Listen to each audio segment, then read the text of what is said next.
En 2001, Loft Story débarquait sur M6 et bouleversait le paysage audiovisuel français en introduisant la télé-réalité. 12 candidats ont accepté de vivre sous l'œil des caméras, offrant aux téléspectateurs des moments inoubliables. Mais plus de 2 décennies plus tard, que sont devenus ces pionniers de la télé-réalité en France? Voici un tour d'horizon de leur parcours post-Loft.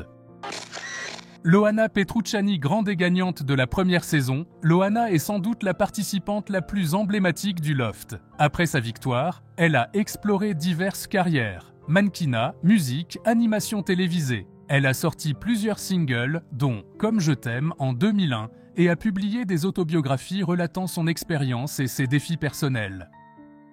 Malgré une notoriété fulgurante, Loana a traversé des périodes difficiles, marquées par des problèmes de santé et des passages à vide médiatique. Aujourd'hui, elle continue de faire parler d'elle et reste une figure incontournable de la télé-réalité française.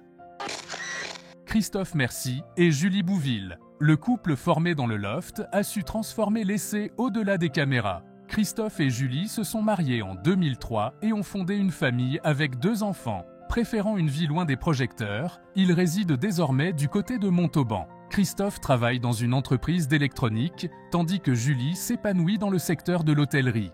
Leur histoire demeure l'une des rares success stories sentimentales issues de la télé-réalité.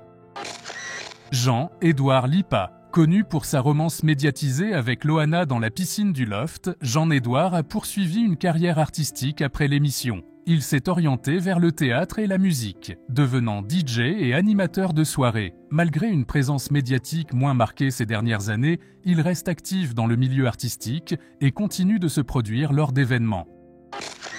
Stevie Boulet. Avec son caractère jovial et son look peroxydé, Stevie a su capitaliser sur sa notoriété post-Loft. Il est devenu chroniqueur dans diverses émissions de radio et de télévision, notamment aux côtés de Laurent Ruquier. Sa carrière médiatique s'est stabilisée, faisant de lui l'un des rares candidats de télé-réalité à avoir durablement intégré le paysage audiovisuel français. Kenza Braiga. Première candidate éliminée du Loft, Kenza n'a pas pour autant disparu des radars. Elle a poursuivi une carrière dans les médias, devenant animatrice radio et auteure. Elle a publié plusieurs ouvrages, dont des romans et des essais, témoignant de sa volonté de s'éloigner de l'image de la télé-réalité pour s'affirmer en tant qu'écrivaine. Aziz Essaid. Responsable de sécurité dans un casino avant le Loft, Aziz a choisi de retourner à une vie plus discrète après l'émission. Peu d'informations circulent sur son parcours post-Loft, indiquant une volonté de se tenir à l'écart du monde médiatique. Delphine Castex. Propriétaire d'un poney club avant sa participation, Delphine a préféré reprendre sa vie loin des caméras après son passage dans le Loft. Elle continue de s'occuper de son centre équestre et mène une existence paisible, éloignée des feux de la rampe. Philippe Bichot. L'intellectuel du groupe, connu pour son humour potache, Philippe a choisi de retourner à l'anonymat après l'émission. Peu d'informations sont disponibles sur son parcours, suggérant une volonté de se détacher de l'univers médiatique. Laure Delattre. Issue d'un milieu bourgeois et passionnée de mode, Laure a poursuivi une carrière dans le domaine de la mode et de la communication. Elle a travaillé pour plusieurs grandes marques et continue d'évoluer dans cet univers, bien que de manière plus discrète.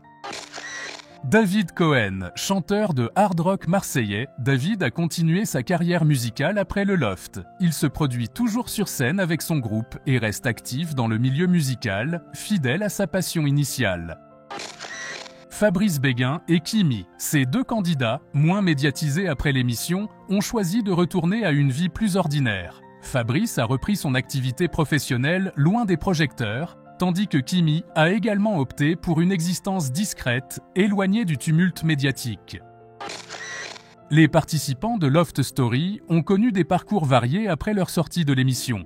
Si certains ont su capitaliser sur leur notoriété pour bâtir une carrière médiatique, d'autres ont préféré retrouver l'anonymat et mener une vie plus traditionnelle. Quoi qu'il en soit, leur passage dans le Loft a marqué l'histoire de la télévision française et reste gravé dans la mémoire collective.